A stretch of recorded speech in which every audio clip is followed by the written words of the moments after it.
Tons everybody, Sean McDonald here, the Métis Man. Welcome to my YouTube channel. I was born a Métis, born on Métis land, raised on a settlement, proud to be a Métis man. Well, today I work in white man's world.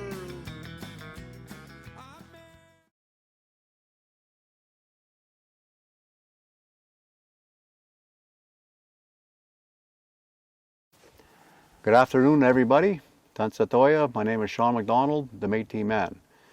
Today I'm here at Walter Quinn's trap line here, kind of north of Lac La Biche. I'd like to introduce everybody to Walter Quinn here. Hello Walter, how are you? Morando, I'm all right. That's good. Kayas away too. Kayas. Yeah, thanks Been a for while. coming. Yeah. Yeah, no, thanks for having me for sure. Well, you know, yeah. So Walter, tell me a little bit of your place here first of all. You got such a beautiful trap line here, beautiful cabin. So I've been here for about 7 years now, I guess. The trap line was passed on to me from my brother-in-law.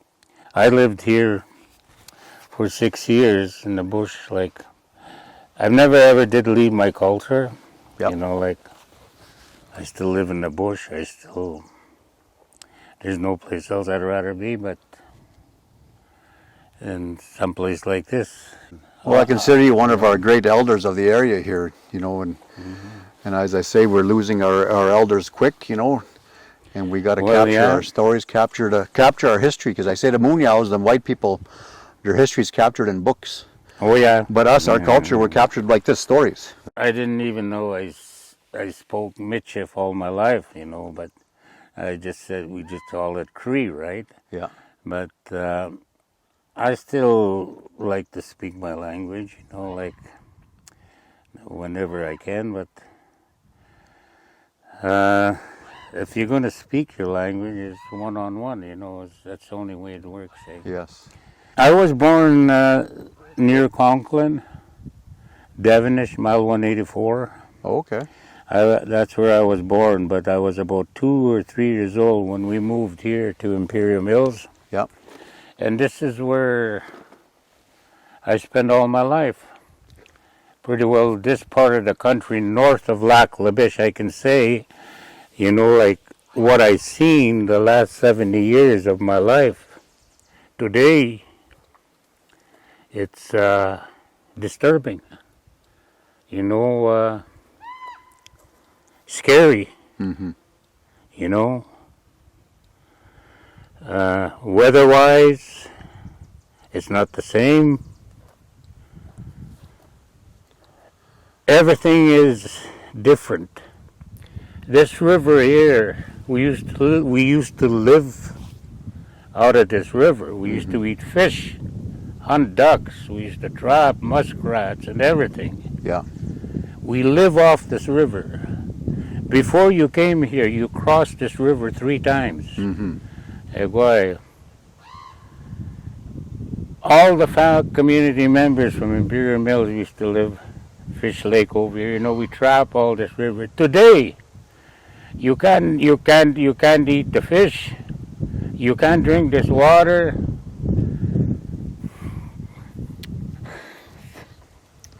So what do you think has caused that, Walter? Oh, I don't know, man. You know, there's so much. I know it makes you emotional because we're losing our way of life. Well, this is it, you know, we're losing it. And for me, I'm 77 years old. I don't care about me. It's our grandchildren. Yes. We have to think about it. That boy. For what's happening. For what I've seen the last 70 years, the next 70 years from now, holy, I don't know what's going to happen, but it's not going to be easy for our grandchildren. They got to learn how to survive. They count on too many things, like electricity. If that ever goes out, where are you going to go? That's right. Nothing's going to move. This is why I encourage everybody. I'm starting to get students to come and spend time with me. I want to start to teach again, because we need more elders like myself to help one another to teach our next generation as much as we can. Yes. You know, it's scary. Old people used to say, when you start seeing deformed animals like fish, or moose or anything like that, with one too many fins with fish, too many lips, it's a warning, they say, that we are doing something with the water. We're polluting the water, that's why these fish are like that. Honest, you go to Lac La Biche Lake, you go anywhere, you'll see fish, I already see that, you see. I was told that years ago. I can see that now. What is going to happen another 50 years from now with our water, everything, if nothing changes? Industry is to blame for so much. It's unbelievable. This spraying that they do, these power lines, these pipelines, they spray this stuff. These cut blocks, Outback sprays all over. Cut blocks. They don't realize that stuff flows into this river. And that kills everything. It's quiet here. It's not like years ago. Birds used to sing. You hear ducks flying by. You hear, today is dead. There's nothing. Yeah. You see, there's something wrong. And this is why I cry. That bothers me. I'll never go back to years when I was young, but we have to try to make it better for our younger generation, so they won't suffer so much. All this stuff that goes on with Aboriginal people about us, it bothers me too much. Yeah. So what kind of changes do you think we can make now as our older generation? What can we do to better protect the environment and stuff for our future generations coming up? Well, first of all, we need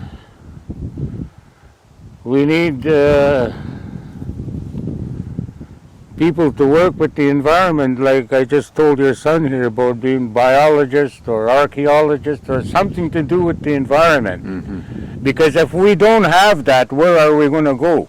Yeah.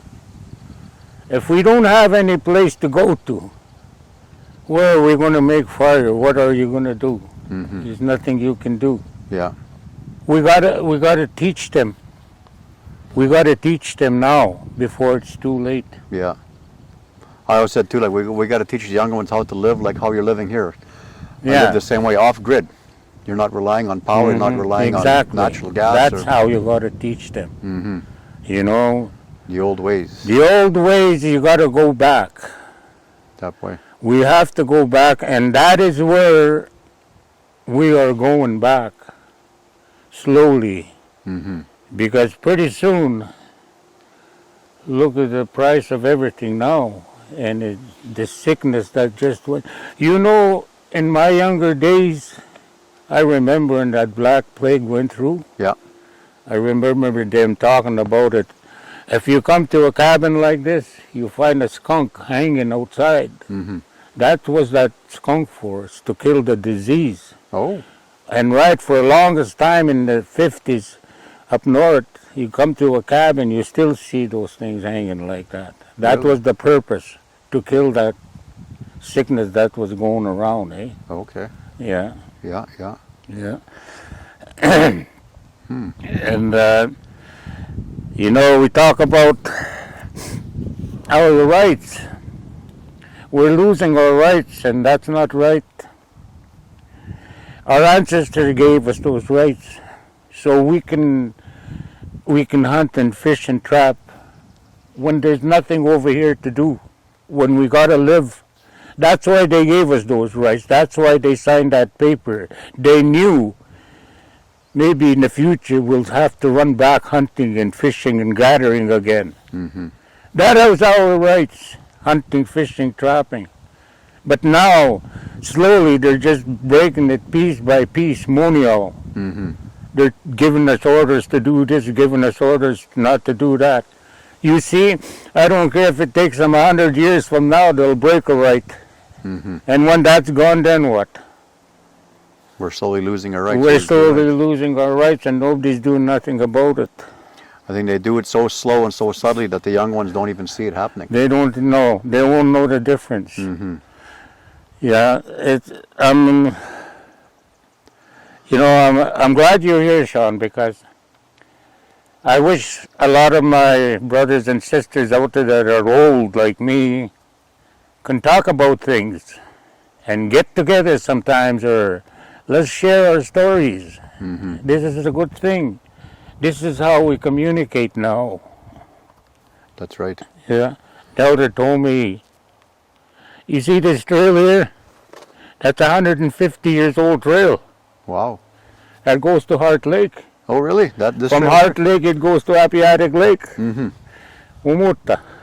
This trail right here.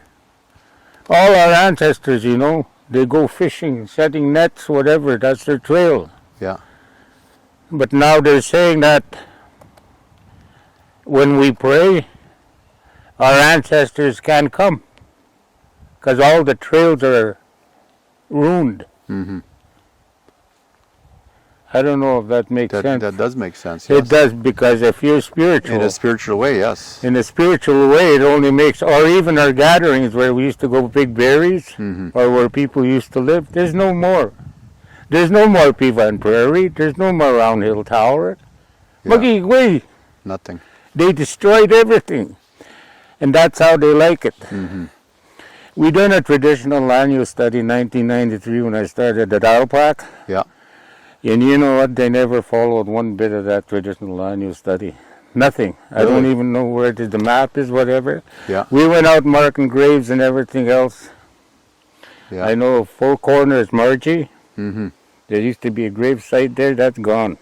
Really? Oh, yeah. There's a pipeline right in the middle of it. Oh. You see? Slowly they're just wiping everything off what we used to do. And Yeah. when we kill a moose now, we have to open it up good and make sure it's not sick. Mm-hmm. I killed a moose over here a couple years ago. Had full of worms and everything like that, but that is one animal nobody wants to protect. Mm-hmm. Because it's our diet. Yeah. They can have their caribou. I don't eat caribou. I'd rather see somebody protect our moose. Then the You know, they suffer so much Mm-hmm. in the springtime with predators.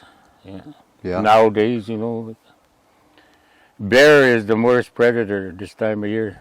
The bears. Bears. Kill Musqua. Musqua. Mm-hmm. They eat eggs, kakiyagi, wake them up, young ones.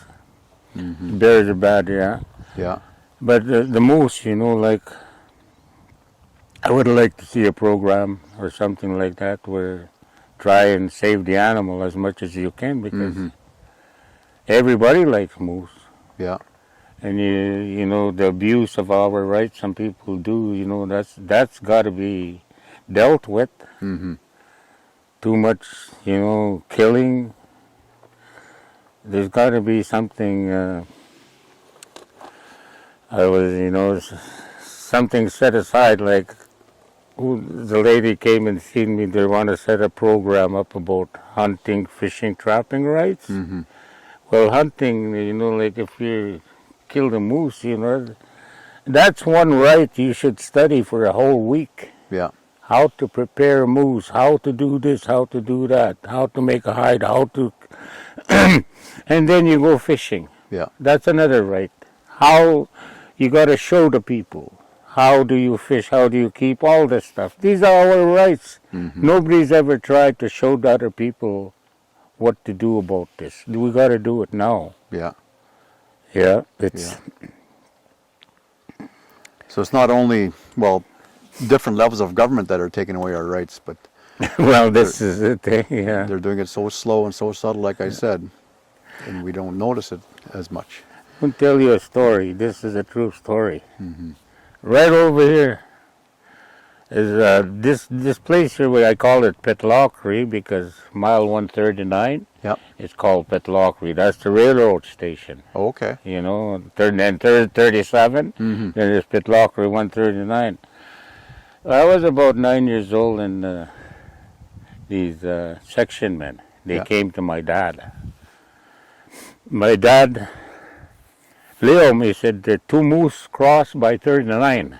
He said, if you don't mind, he said, if you want to go look for them. My dad was a good hunter. Summertime like this, about this time of year that time. Yeah. He said, they cross. And you know, when you're young, you want to go. And I wanted to go Takumian. Yeah. I had a cold there. Yeah. He said, no. He said, you can't come with me. You'll scare them off, eh? Yeah. And I said, nah, I started crying and everything. And I had my way anyways. So I followed them. We came to where they said those tracks were, but sure enough, found the tracks. Started following them, huh? Yeah. And I wasn't too far behind, but wanted to cough, walking slow, step by steps, and looking around, and I want to cough every time. Boy, he'd dig a hole in the muskeg, he pull the moss, Yeah. and he stick my head in there. Oh. What's this? He said, cough. Yeah. Boy, I put my head in there and I cough, The moss, wipe my. He done that about 2-3 times. Yeah. And each time he done it, I'm kind of thinking, well, maybe he's just doing it on So you don't purpose. I don't cough. I cough in that hole, Yeah. But he taught me how to be quiet when I hunt. Yeah. That's what he was teaching me, Okay. Yeah. And I learned that. I didn't even see the moose that he shot, Yeah. He's fast, Yeah. He killed both of them. Really? Yeah. Young yearling moose, two of them together. But anyways, we went back home. He got them all, lots of them from 37 there. About 5 or 6 men. Yeah. All from the family. They came and got meat, Oh, okay. They came and got meat. To share it, yeah. And they all haul it out. And about 3 days' time, all of a sudden a green truck, Fish and Wildlife. My dad's cousin reported him Oh. for those moose. In those days, we didn't have treaty rights. Yeah. We were half-breeds. I didn't even know I was a Métis. I was a half-breed then. Yeah. Because that's what everybody You were was called. Yeah, exactly. A half-breed, Yeah. But anyways, those fish and game people, they went to every household Yeah. to take that meat.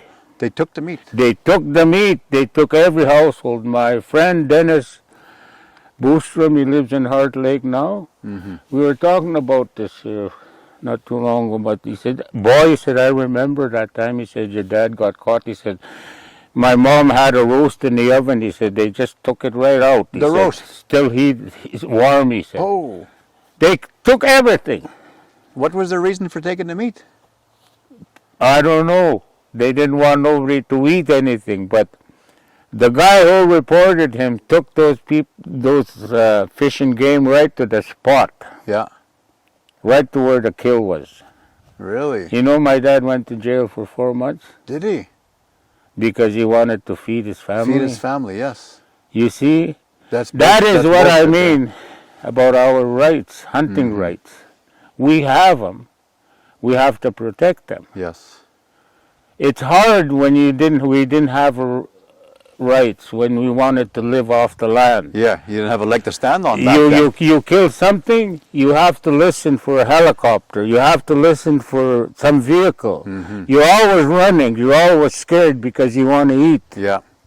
And even though we had our rights for the longest time, Yeah. yeah, and like that's why it's so, those rights we have are so precious. Mm-hmm. We have to keep them for our grandchildren. Mm-hmm. We need them, Yeah. but nobody's doing anything to protect them. No. You know what I mean? No. So yeah, but you see, for me that was a learning thing when I went out with my dad, to show me that now you can drive around with a big rifle and shoot anything, Go out and hunt, walk, look for the animal. Man, I'll tell you, when you kill that animal, you'll be proud of who you are, because you work for it, you walk, and it was proud that you beat him, eh? Yeah. That was when I first killed my moose, I was 11 years old. Yeah. You see, Sean, when my mom got killed here, boy, they were going to take us. They were going to take us. They didn't call it residential school. They call it reform school. Mm-hmm. They were going to take us all to the reform school, because after my mom died, everything went to hell. Mm-hmm. All my family scattered all over, Mm-hmm. My dad started drinking. I don't want to go there, but anyways, you see what happened was, I gotta stop. No, that's okay. Yeah. Yeah. The school we attended here, Mm-hmm. the school must have been built sometimes about 1940, about 1930, 39 maybe, 35. Mm-hmm. That school we attended, eh? And you might as well say it was a residential school, Mm-hmm. We got strappings pretty bad and things like that, and the difference was we were able to go home every evening. Yeah. That was the difference. But the treatments that we got were bad. Mm-hmm. Pretty well. Very well. Yeah. He was my teacher. Oh, was he? Yeah. Wow. And I'll tell you a little bit about him. Yeah. He had his partner was named. Mm-hmm. I remember me and my buddy, we went playing in the planer mill, where they used to plane lumber, and there used to be this night watchman come there. Yeah. And they came there to ask him to make straps for them to use for kids. Mm-hmm. They took measurements of the conveyor belt that he cut. After he cut it, that's the strap they used to strap us. No, off a conveyor belt. A couple straps like this with your hand, with that strap, you don't want to do nothing else. Mm-hmm. Your hand would swell up this big, eh? Oh, I bet. Yeah. So, to this day, somebody treats you like that, you never forget. No. And is there ever going to be justice? I don't think so. But maybe when he leaves here, he'll go straight to hell, I hope. And they were here in this school teaching us. Really? Where's the school at? Right at Imperial Mills. Oh, okay, so it was called Imperial Mills School? Or? Yeah, Heart Lake River School. Oh, okay. Because Yeah. Heart Lake School, kids used to go there too, eh? Mm-hmm. We all go together. Mm-hmm. Yeah. So,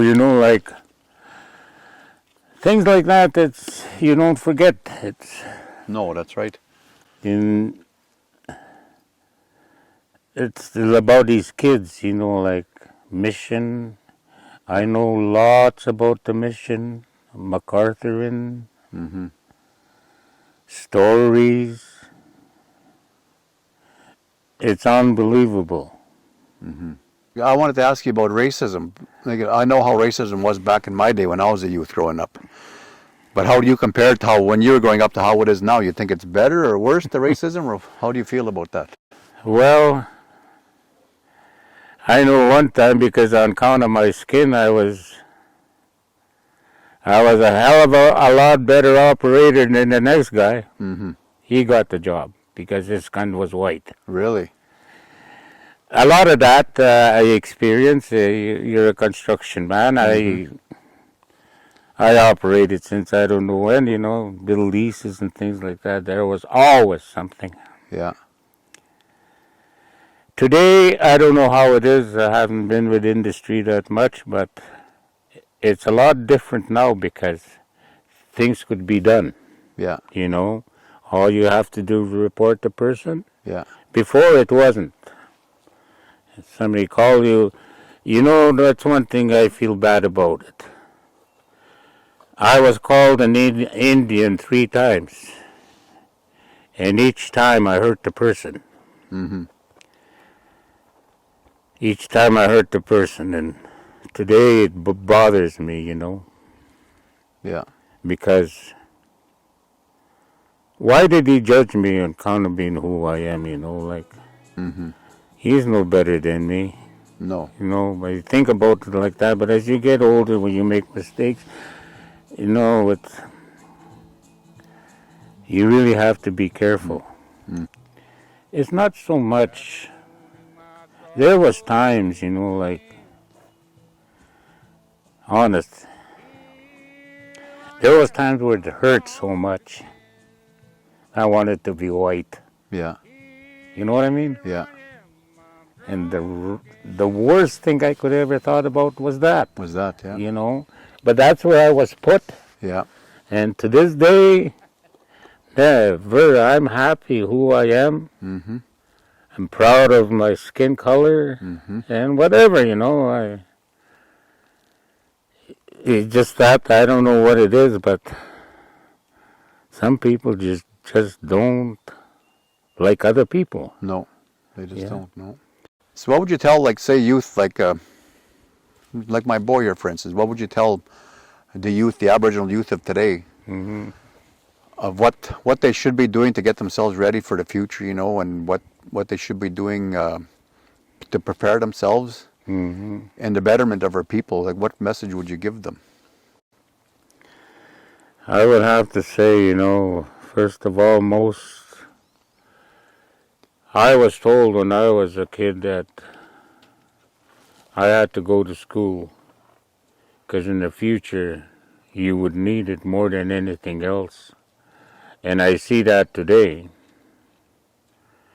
If I would at least went to high school or something, things would have been better. I went to school grade 8, but in those days, I don't know, but I would tell the kid nowadays to finish the school, get their education, the scientific knowledge that we have now.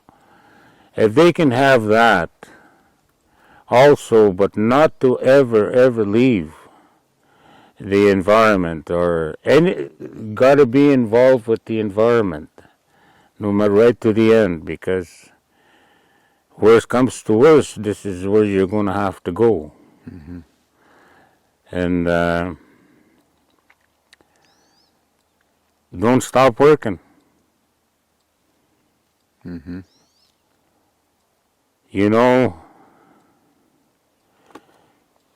Nobody's better than you. Even the Pope is not better than me.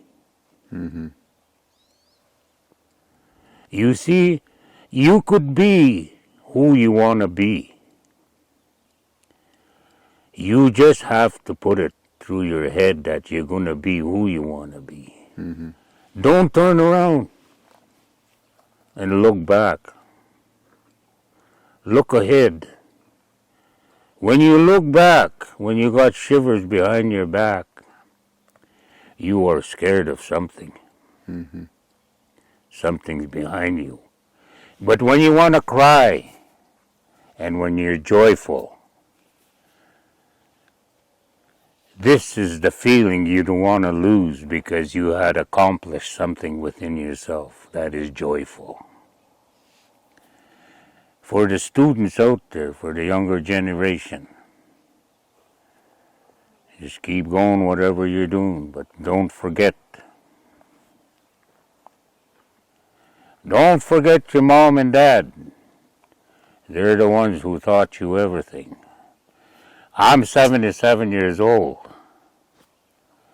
I could use my mom's hug many times. No matter how old you are, your mom's hug is something that you miss. And when that happens, it's sad. Treat your mom and your dad like the king and the queen. I wish I had a chance. Yeah, they took that away from me, but we're still good. That's good. How? Well, thank you for that. And if you can go back and change one thing for our people, or something in the past, in your life or whatever, to make the world a better place, what would you change? To go back 50 years in that way of life, I would never change. To keep that way of life 50 years ago, Yeah. what it was.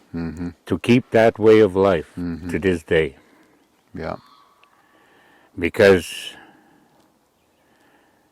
a lot of food that we eat poisoning us. And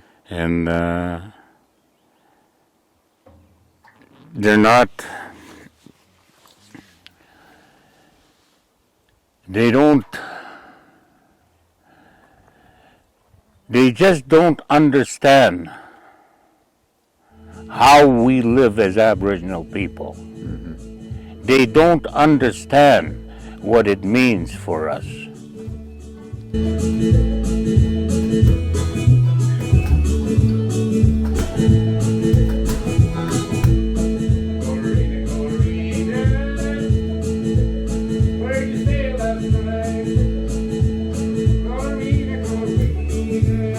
Well, Walter, I want to thank you for being such a good host and having me over here at your beautiful cabin here. I love your spot here. So, so I want to thank you very much for that. And I really appreciate it. How? Thank you for coming. Oh, you're welcome. I was looking forward to something like this, and yeah, it's good. Thank you very much for watching, everybody. If you like this video, like and subscribe and share. And we'll see you next time. Examaga, hi hi.